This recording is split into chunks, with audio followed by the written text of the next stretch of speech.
C'est un bilan hématologique. Merci. À vous aussi. Donc, bonjour tout le monde. À mon tour, je remercie tout le monde de m'avoir invité. L'Association nationale des techniciens de laboratoire, à travers M. Isolab, qui a parrainé cet événement. Et donc, aujourd'hui, on m'a confié la tâche de vous présenter donc, l'hémogramme, ou bien l'interprétation de l'hémogramme dans le laboratoire d'hématologie. Donc, c'est un sujet qui, à mon sens, a besoin de beaucoup plus de temps, mais je vais essayer de résumer un petit peu toutes les situations qu'on peut rencontrer dans un laboratoire, mais aussi à travers quelques cas cliniques à la fin, vous partager avec vous certaines situations pathologiques de routine. Donc, comme vous savez tous, l'hémogramme, il s'agit bien de la numération en formule sanguine qui est complétée par l'étude qualitative des cellules au niveau du frottis sanguin, mais aussi avec un certain nombre d'autres examens complémentaires qui complètent l'étude quantitative automatisée généralement. Donc cet examen, quand vous avez un examen, c'est-à-dire parmi les examens reçus au laboratoire, les examens les plus fréquemment reçus au laboratoire. Il s'agit d'une étude quantitative des cellules, des éléments figurés du sang. Je parle des hématies, des leucocytes et des plaquettes, avec l'étude, bien sûr, des constantes érythrocytaires complémentaires, comme l'hémoglobine, la concentration de l'hémoglobine, l'hématocrite, le volume globulaire moyen, et bien sûr la CCMH, la TCMH, et on parle de plus en plus de nouveaux paramètres donc, qui aident au diagnostic de certaines pathologies. Donc on parle de l'IDR, de nouveaux paramètres aussi, donc la RET-HE, il y a aussi les différents niveaux de fluorescence des réticulocytes et ainsi de suite. Aussi, en ce qui concerne les leucocytes, l'ANFS réalise ce qu'on appelle une différenciation en sous-population leucocytaire, donc que vous connaissez tous, les PNN, les éosinophiles, les basophiles, les lymphocytes et les monocytes. Donc, en ce qui concerne les conditions dans lesquelles on prescrit une NFS, il s'agit bien sûr d'un syndrome anémique, hémorragique ou infectieux, quelqu'un qui a une fièvre ou bien qui a les trois en même temps, ce qu'on appelle le syndrome d'insuffisance médulaire, ou bien il a une adénopathie, il a une splénomégalie, ou bien dans le cas d'un patient qui est sous traitement par fer ou bien par vitamine B12, donc on réalise un hémogramme dans le cadre du suivi de sa pathologie, ou bien le cas aussi des hémopathies malignes, bien sûr, bien chroniques, pour lesquelles les patients suivent leur statut de maladie par un hémogramme. Donc, bien sûr, pour que cet hémogramme soit bien interprété, tout le monde ici présent est d'accord avec moi que la phase préanalytique constitue une phase déterminante dans la qualité du résultat qu'on attend de la NFS. Et bien sûr, le prélèvement doit être fait par une ponction veineuse franche. Il ne faut pas laisser le garrot pendant longtemps pour éviter les hémolyses qui peuvent être des situations, c'est-à-dire dérisoires concernant la concentration de l'hémoglobine ou bien le chiffre des leucocytes. Bien sûr, le DTA, c'est un puissant chélateur du calcium, donc il va garder les cellules en suspension. On va prévenir par le DTA toute coagulation possible. Le sang avec l'anticoagulant qui tapisse les parois internes du tube de le DTA. On n'est pas fait au laboratoire, il faut qu'il soit rapidement acheminé donc au laboratoire. Et bien sûr, on doit vérifier toutes les non-conformités. On peut trouver un tube coagulé ou bien hémodilué, le cas des patients qui proviennent de la réanimation et qui sont pointés aux données cliniques du patient.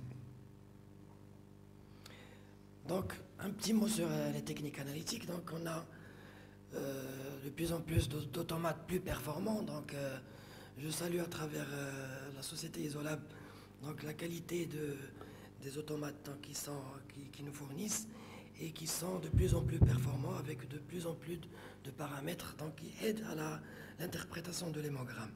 Bien sûr, il y a 3 grandes techniques avec lesquelles marche un automate d'hématologie.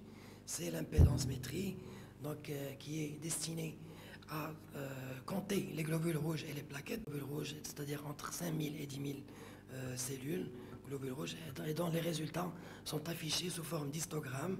Donc on a ici l'histogramme, par exemple,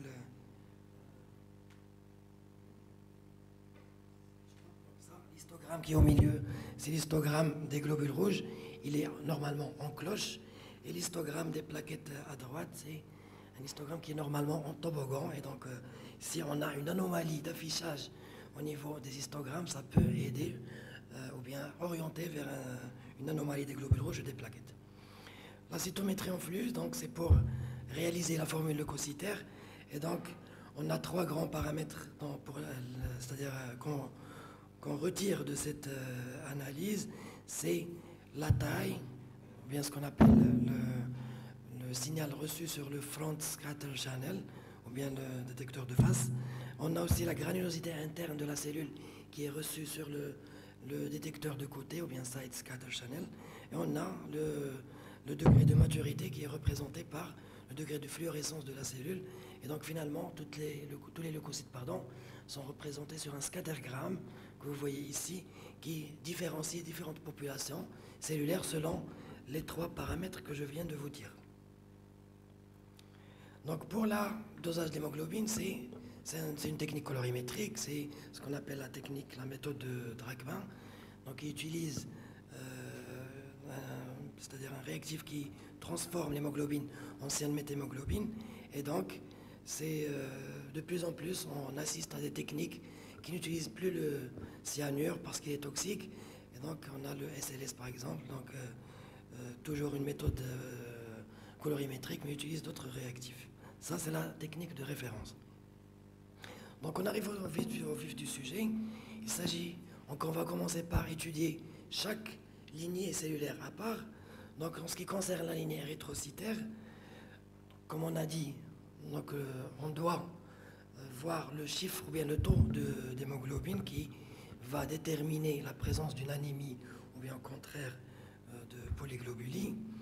Donc, à travers cette revue-là, c'est une étude qui a été réalisée par l'équipe de Xavier Troussard en 2014 sur plus de 33 000 personnes normales, donc pour essayer de regrouper ou bien d'avoir des valeurs normales de la population de la région parisienne. Donc là, vous voyez, selon l'âge, il y a beaucoup d'intervalles et on va voir d'abord l'hémoglobine.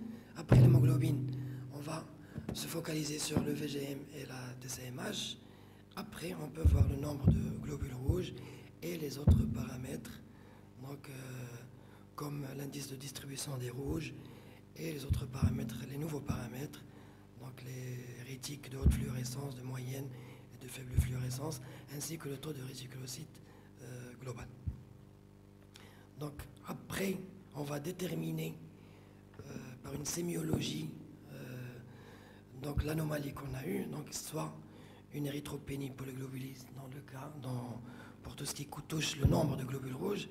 Pour l'hémoglobine, c'est l'anémie. Pour le VGM, microcytose, macrocytose. Et hypochromie pour CCMH, TCMH. Normalement, il n'y a pas de pathologie où on a une hyperchromie, mais on peut assister à des globules rouges polychromatophiles. Donc, ce sont généralement des réticulocytes qu'on peut voir sur le frottis. Donc, l'histogramme, il est normalement en cloche. Parfois, on a 2 pics au niveau de l'histogramme. Ça prouve que probablement il y a 2 populations, ou bien une anisocytose. Il y a aussi le non-retour à la ligne de base qui peut constituer, c'est-à-dire un problème au niveau de l'interprétation. Donc, on va voir quelques cas. Et à la fin de tout ça, on va réaliser, donc on va avoir un diagnostic. Si on a une hémoglobine diminuée, un VGM diminué, on parle d'anémie hypochromicrocytaire. Si on a un VGM normal, TCMH normal, c'est normochrome normocytaire. Si on a un VGM augmenté, on parle d'anémie macrocytaire. Donc là, je vous présente quelques recommandations du groupe francophone d'hématologie cellulaire en ce qui concerne les conditions de réalisation d'un frottis. Donc par exemple, si on a, en ce qui concerne la lignée érythrocytaire, si on a une hémoglobine inférieure à 8, pour la première fois, il faut faire un frottis sanguin.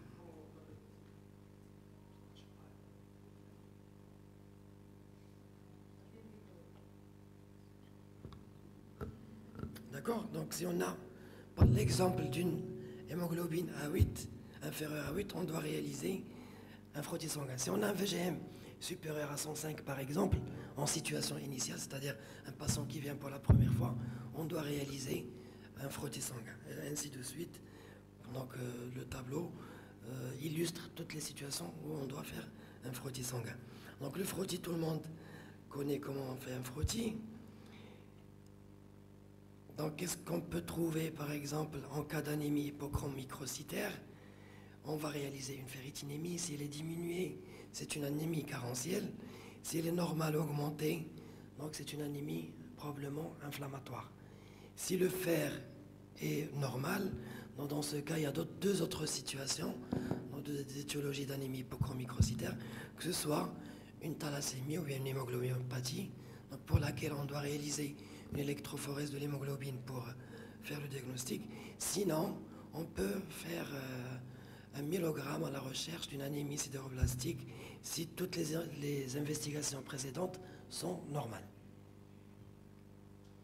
Donc, quelques anomalies qu'on peut trouver sur un frottis d'une anémie hypochrome microcytaire. Donc, vous voyez à gauche, on a des annulocytes ou bien une perte du centre, ou bien un élargissement du centre clair des globules rouges qui prouve qu'il y a un défaut d'hémoglobinisation du globule rouge. On le voit en cas d'anémie carentielle, en carence en fer. À droite, vous avez des hématies sensibles. Donc lorsqu'ils sont en excès, on peut suspecter une hémoglobinopathie, en particulier une bêta-thalassémie, pour laquelle on réalise l'électrophorèse de l'hémoglobine pour la confirmation. Donc on a traité l'anémie hypochrome microcytaire. Pour l'anémie normochrome normocytaire, elle peut être régénérative.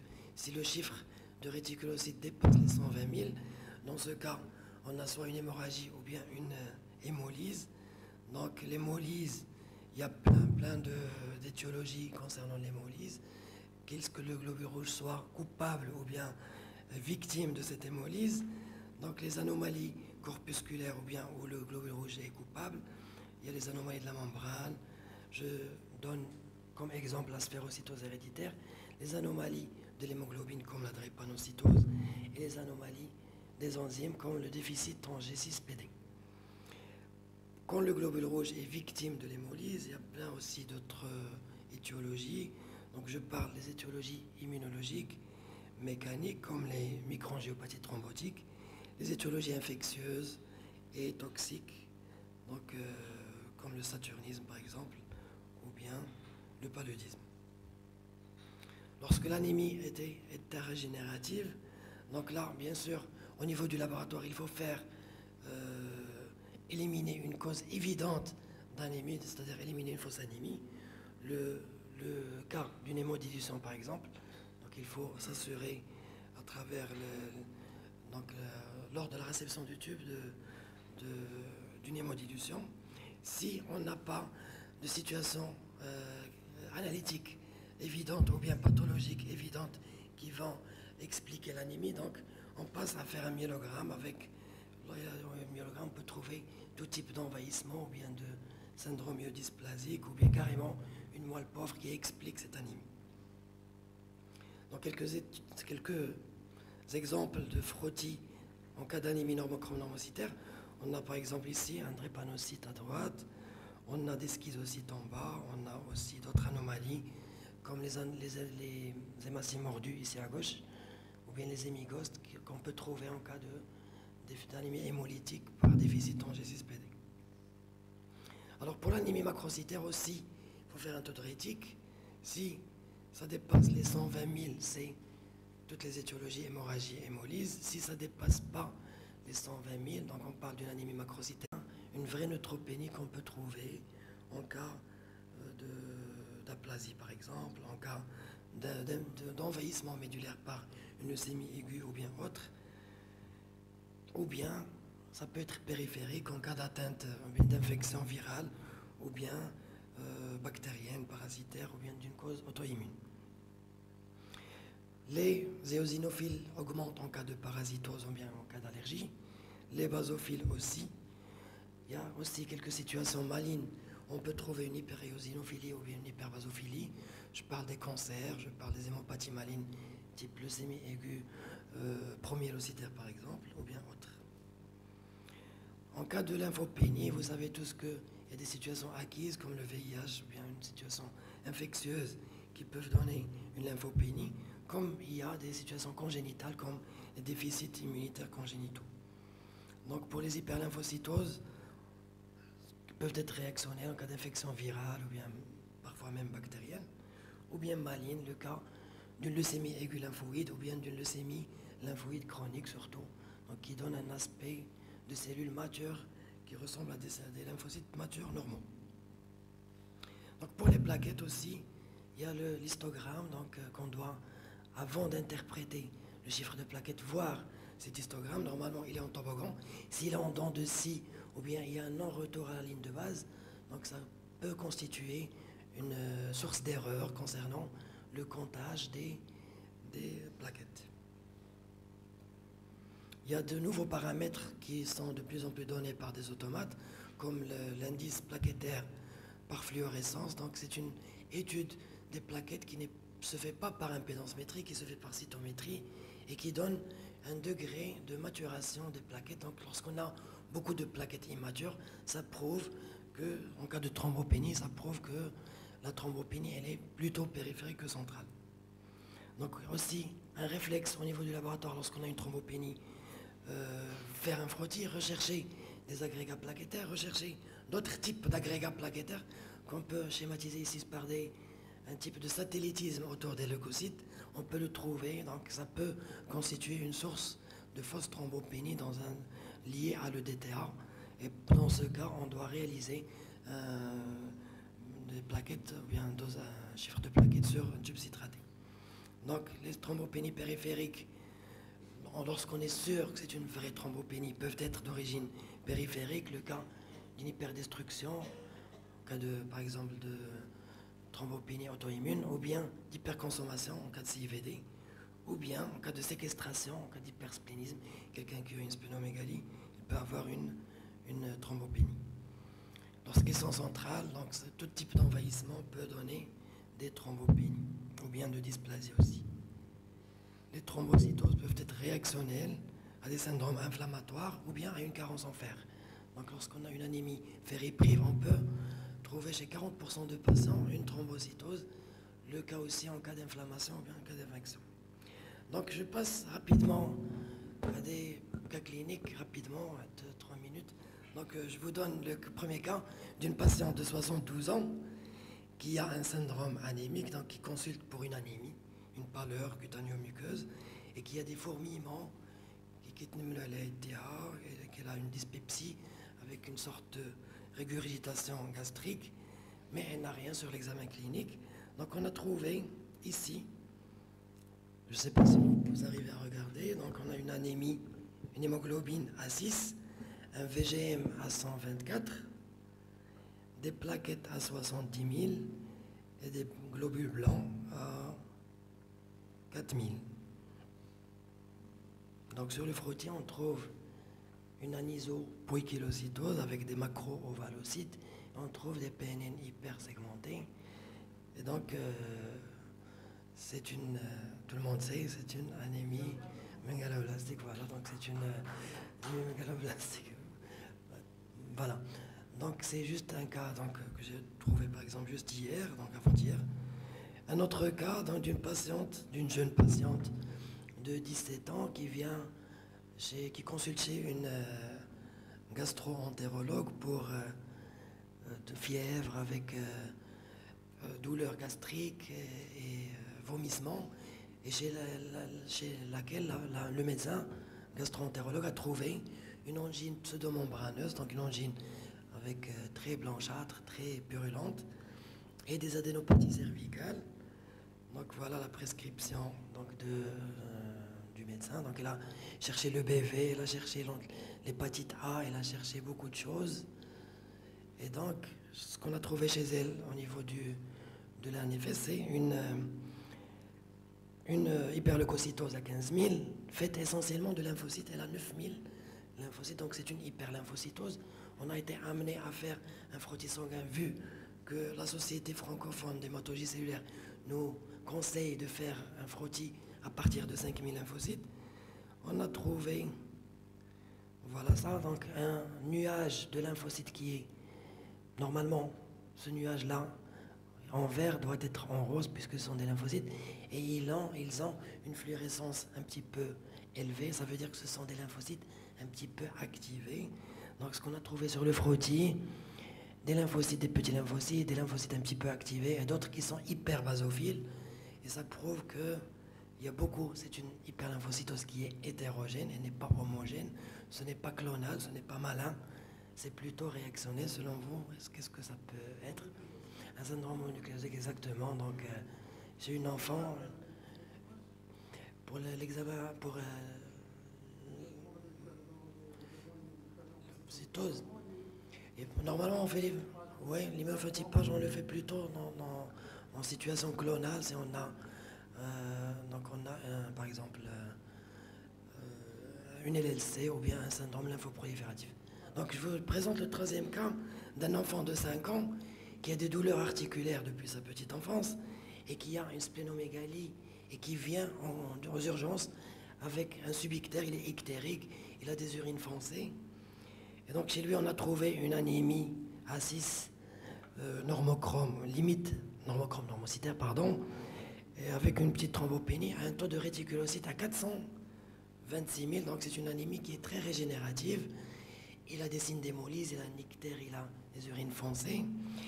Et donc, on a trouvé ça chez lui. Vous voyez ici, sur l'image de gauche, voilà, donc l'image de gauche, au centre, un globule rouge en fossile. Voilà, donc on a pu. Et sur l'autre image, on a un érythroblaste circulant, donc parce qu'il y a une forte régénération, parce que c'est une anémie qui est hémolytique. Et donc, selon vous, ça, c'est une drépanocytose qui est évidente, vu qu'il était en crise, il avait des drépanocytoses. Voilà, on doit compléter par... ça, lui, il n'était pas connu drépanocytaire jusqu'au moment où il est venu au laboratoire, jusqu'au moment de la réalisation de la NFS. Donc, le quatrième cas, rapidement, c'est... Voilà, vous voyez un tube. Là, on voit un petit peu d'hémolyse et d'hémagglutination. Donc, on a, regardez ici, après le passage de la NFS, on a 2 d'hémoglobine. On a une TCMH à 200, un VGM à 143, une CCMH à 288, des blancs un petit peu élevés et des plaquettes normales. Donc ça, c'est un patient X, je ne connais pas, donc il est venu comme ça. Qu'est-ce que selon vous, ça peut être? Regardez le frottis. Donc là, pour les rouges, ils sont diminués. Voilà, exactement. Donc là, on a le frottis des hématocytes agglutinés. Et donc, pourquoi agglutinés? Parce que le chiffre de globules rouges va être diminué parce qu'ils sont comptés 5 par 5. Et donc, lorsqu'on va chauffer le tube à 37 degrés pendant 30 minutes à 2 heures, le problème est résolu et on peut passer. Regardez ce qu'on a trouvé après. Oui. Oui, voilà, exactement. Vous avez parfaitement raison. Après, lorsqu'on a chauffé le tube, l'hématocrite s'est élevé jusqu'à 6 exactement. C'est le chiffre qu'on a eu après. Et donc, on a pu récupérer le TCMH qui s'est normalisé. Le VGM, il a un petit peu descendu. L'hémoglobine est normale puisque elle ne s'affecte pas en cas d'agglutinine froide parce qu'elle est de toute façon lisée. Et donc, l'NFS, ou bien l'hémogramme, c'est un examen de routine au niveau d'un laboratoire.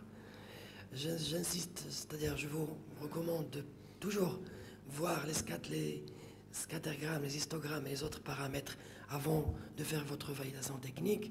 Il faut bien sûr aussi avoir un œil sur le frottis parce que ça aide beaucoup dans l'interprétation des hémogrammes parce que derrière chaque tube, il y a un malade. Donc on ne travaille pas sur un prélèvement, mais il y a derrière un malade qui attend un résultat qui est primordial pour sa prise en charge. Et sur cette belle image de mon ami Haj Abdelhak Rouache. Donc, je termine ma présentation.